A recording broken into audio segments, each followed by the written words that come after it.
Top of the fourth. No outs. Brown still out there pitching.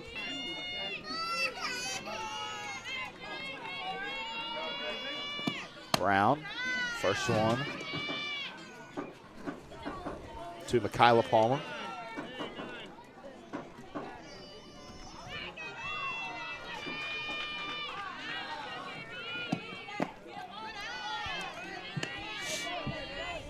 A little bit of a lineup change. You got Lindley Rowan playing shortstop now. Okay.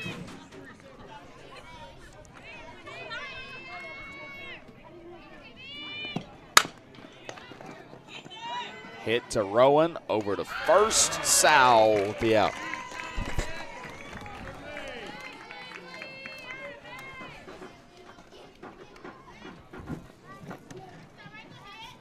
So, does that mean Lila's coming out of the order? We don't know yet. I don't know. I assume the way the score is, and to my understanding, there's no run rule in the fourth inning for whatever weird reason in high school. We'll play to 5 innings now. Okay. And so I assume he is warming her up to pitch, get some pitching in. I don't know that. I don't see anybody. I don't see anyone over there. But great off speed by Kinley Brown.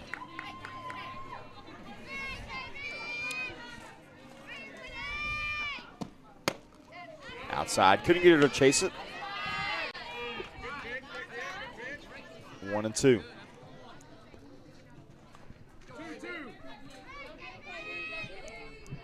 The 1-2.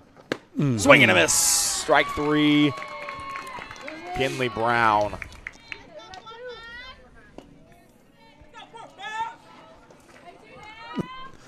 Vilonia team I know we're losing 5 seniors, but these younger girls that are coming up, and especially some of these freshmen, I mean, there are some sophomores also, but they're going to be good. Mm-hmm. We're in a good place. And you're losing your infield, basically, and one outfielder. And you'll just replace your catcher with Linnea, obviously, but you got to replace the infield and an outfield position. Other than second base and King, but it'll be tough. I mean, it's tough to replace them, but and I don't want to look ahead yet. These Eagles still have a great shot at making it a long ways. Playoffs. I definitely anticipate them being in the playoffs for some years to come. Oh, yeah. And you've got to think, I mean, this year especially, the winner of the 5A is definitely going to come out of the Central or maybe Sheridan. That's what I'm thinking. Yeah, so that's what I was talking to someone earlier, and the Central is so there's it's insane. There's 5 super good teams, and you can even throw Greenbrier. That's right. Right after that, you got Greenbrier, which is they are a great team. Palmer to third. So a triple for Micaiah Palmer as that ball was hit to the fence. Savannah King couldn't get her glove on it. It's such a hard hit ball, though. It's really hard to get your glove on. She struck that well. I mean, like I said, you got Sheridan and Benton moved in from the south this year. Yeah, and then, so Benton was Central last year, and then they moved to the south. But what I was getting at was you've got Greenbrier, and their record doesn't show it, but they're a good softball team. Mm-hmm. So you've got those 6 teams in the Central that would make the playoffs in any other division. Yes, I mean if you disperse those 6 teams into other conferences, then they're all going right. And so, but then we just think about the Central because there's so much talent, and then you strike 3. It's a great third strike. But then you get outside of that, you got your Greene County Techs and Greenwoods and Valley Views, and there's some good teams. And Sheridan could repeat. Sheridan, honestly. For sure. So they're missing a couple of key components, but they're still really good. And so got an Arkansas commit, just a junior. Scarrett, I believe is her name. Yeah. Yep. She's a good one. Nonetheless, Kinley Brown with 2 strikeouts and a flyout. Or no, 3 straight strikeouts in that inning. So bottom of the 4th we go.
Raylan Kelly, the Three Rivers signee, stepping in.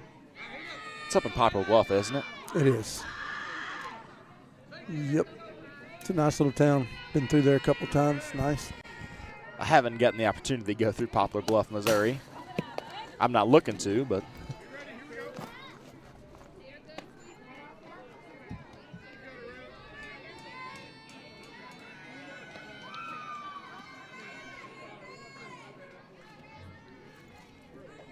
the scoreboard says 7-10 out in right center, but it's 0-10.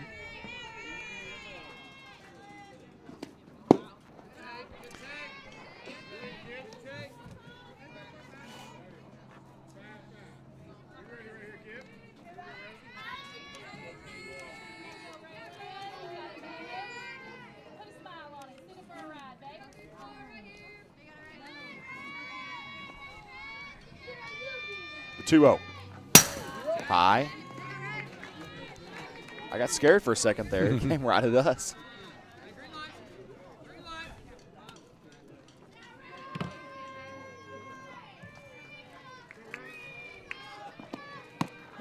In there for strike 1. Little inside.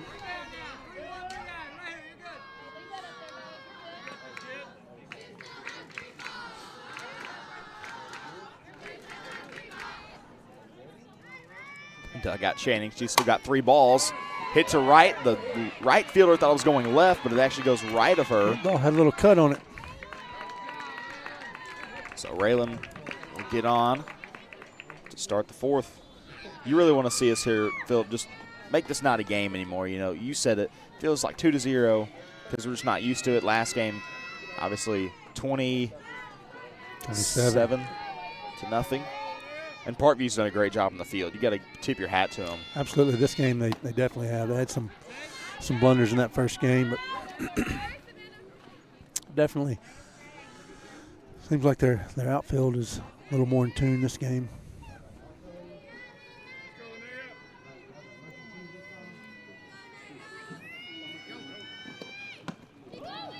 McLaughlin. She tried to put that one in the pine trees. She's got such a fast swing speed. I mean, she can hit anything out. She may have a bruise on her back from swinging that bat like that. And it hits her on the back. Mm-hmm. The 1-1, low. She said sorry. It's funny. You just got to chuckle at. That's kind of funny.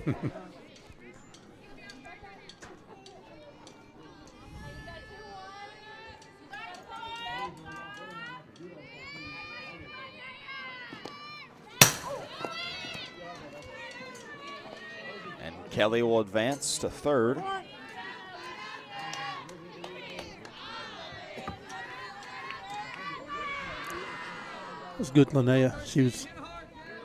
That ball came back and catcher's trying to make a play down at third base, and Linnea just standing in the batter's box. Never moved. The 3-1. Swing and a miss for McLaughlin, making it a full count.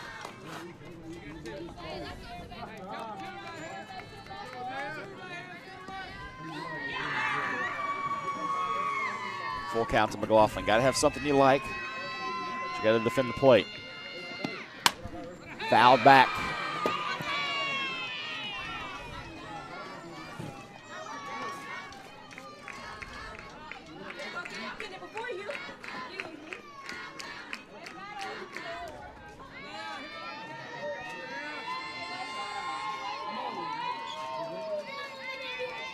Full count for Linnea McLaughlin, the junior.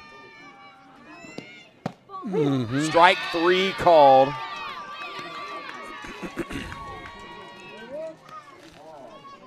First strikeout of the game for Micaiah Palmer. Now Sarah Kate Steele in to bat. She'll be in right field. She's taking Kendall Chambly's spot in the batting order.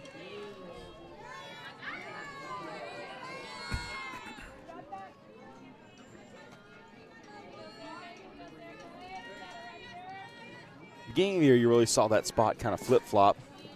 Didn't know who was going to play there. Now it's kind of locked in. It's Kendall Chambly, but I tell you, it was good competition the way I understood it, all leading all the way up to the season and even into the season, that those two girls were kind of battling for that ninth spot. yes, They're both good. that was really the only one in question.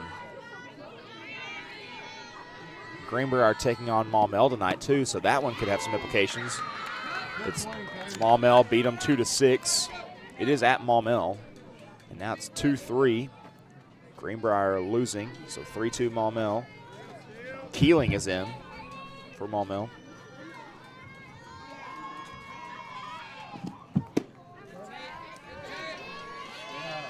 Steele takes the second one, making it 1-1.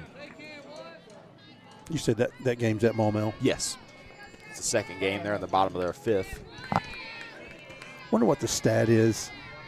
And I'm not talking about in the park home runs, because that stat's probably bigger than any of them, but wonder what the stat is on over the fence home runs at Maumelle this year. Well, Maumelle had none when we played them. Hadn't hit one out. Hadn't hit one out all year. Yeah, I bet it's probably hovering right around 0. Yeah. Maybe 1. Maybe 1 or 2. If there was a team to do it, I thought we would have done it, but couldn't get it done. Kelly going to try and make it home, and she does.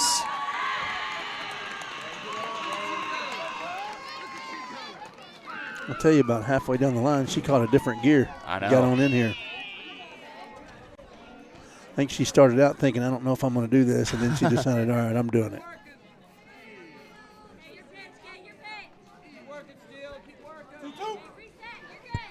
Two and two, 1 out.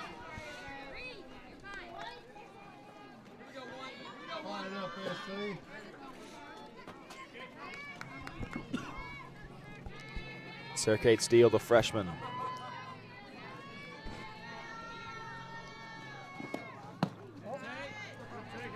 Outside, you got the red Bruce bolts that match the jersey. Yeah. I've always been a fan of the matching batting gloves. Just makes it pop.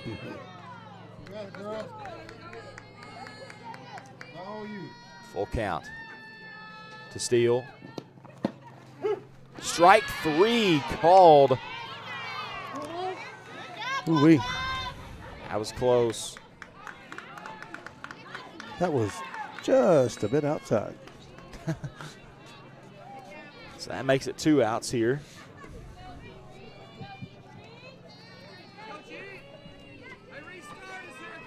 Two straight strikeouts for Micaiah Palmer. Now the senior third baseman swinging strike 1.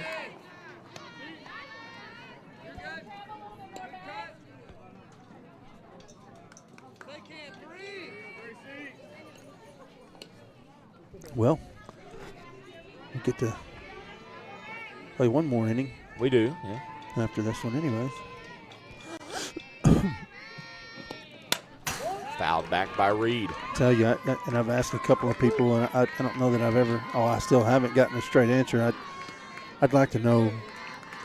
So, in travel ball, the run rule's always been 12, 10, 8, 3, 4, 5. Yeah. And then in high school ball, it's 15 after 3. And then 12 after 5. Why do they skip? And do they skip? Is there a run rule in the 4th inning, or there's not? Or if there's not, why not? You're asking the wrong guy. I don't know. I know once when we played travel ball for years, and then when Riley got into the 9th grade, people were asking, well, what's a run rule? And I was like, well, it's 12, 10, 8. You know, like, no, it's not. It wasn't. Right. I was like, I don't know what it is then. I have no idea. It, again, goes back to now, and you have different sanctions like USSSA and different ones, ASN, they have different rules. But, again, it goes back to the fence thing. I think everything should be the same. Doesn't matter which sanction it is. It doesn't matter. I think everything should be the same. Now, there's the thing. I mean, it could go state by state. There could be some states that have different rules, too, for high school softball. Yeah, but again, like obviously when you start traveling and you're in all these other states, you just get into, I don't know. It's true. Like why is the run rule different in travel ball? And I don't mean like in younger travel ball. I mean 18 years. Why is it different in that than it is in high school ball? And there might be a great answer. I just don't know what it is. Well, and you got to think as well. It's different for states for basketball, high school basketball. Yeah. I know because we're one of the couple states that has a shot clock. But then you got a state like I know Michigan with incredible basketball talent, who doesn't have a shot clock, and so a lot of that talent goes and plays at prep schools outside of their state because why am I going to go here when I know good and well I'm not going to get as many points or looks here because my stats aren't going to be as good. Full count to Gracie Reed. Palmer battling. The 3-2. Hit, flied over to the left side. The shortstop underneath it and makes the catch. So that'll be the 3rd out of the inning. Eagles leading 11-0.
Kenley Brown still on the bump or in the circle.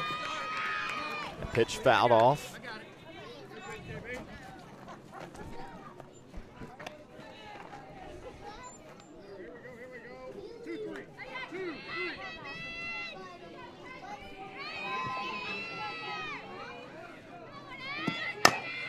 Grounder to King.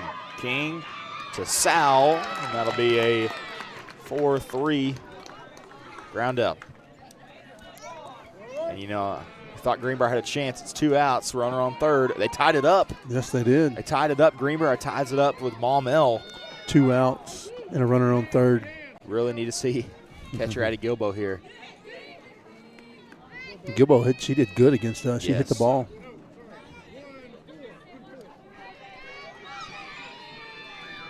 Back to the top of the order. Grounder to the third. Reed to Sal. Tell you, Gracie Reed's arm, she can get the ball across there. Excuse me, that was the bottom of the order, so we got 5-3 there. 4-3 here.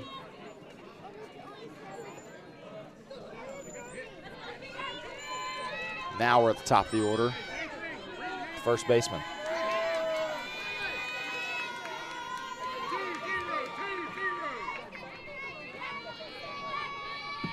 Brown trying to get out of this inning unscathed. Attempted bunt is pulled back.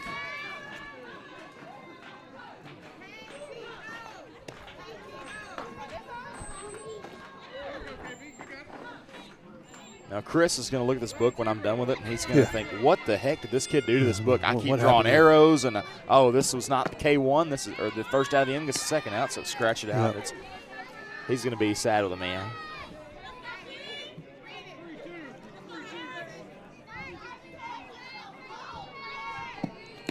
And a swinging strike one, and there's the game-winning single by for Gilbo. Greenbrier, or from Gilbo. Ellison scores. Wow. Sorry, folks, for Miller. those of y'all listening. Yeah, we're talking about Greenbrier game. Greenbrier's playing Maumelle, and they were down at the bottom of the 7th, and Greenbrier just walked it off to beat Maumelle. So that series split. Should be a walk. I'm still saying they're playing right now. I think normally it takes whoever's keeping Game Changer a minute to they get excited, and it takes them a little bit to end the game. Of course, that's been my experience.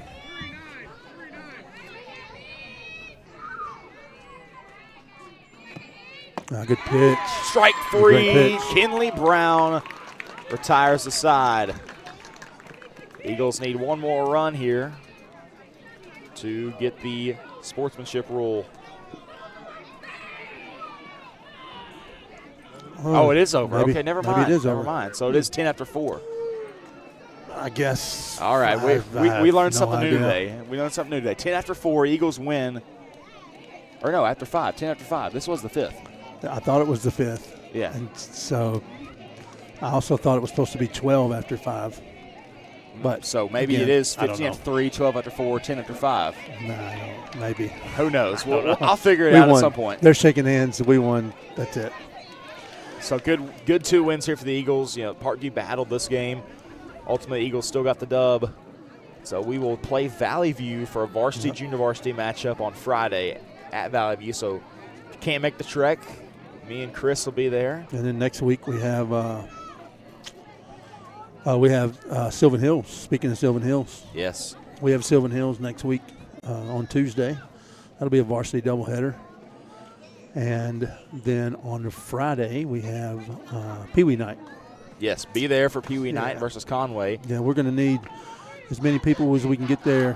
Support Tuesday night for that doubleheader. That's a conference game that we really need to do good there. So, and then Friday night with the Pee Wee game, it's be a lot going on next week. So everyone that can come out, we appreciate the support. And you know, it's a crucial non-conference game here this week as we play Valley View, who it really just determines. I mean, it gives you some gauging for state. For sure, is what you want to see.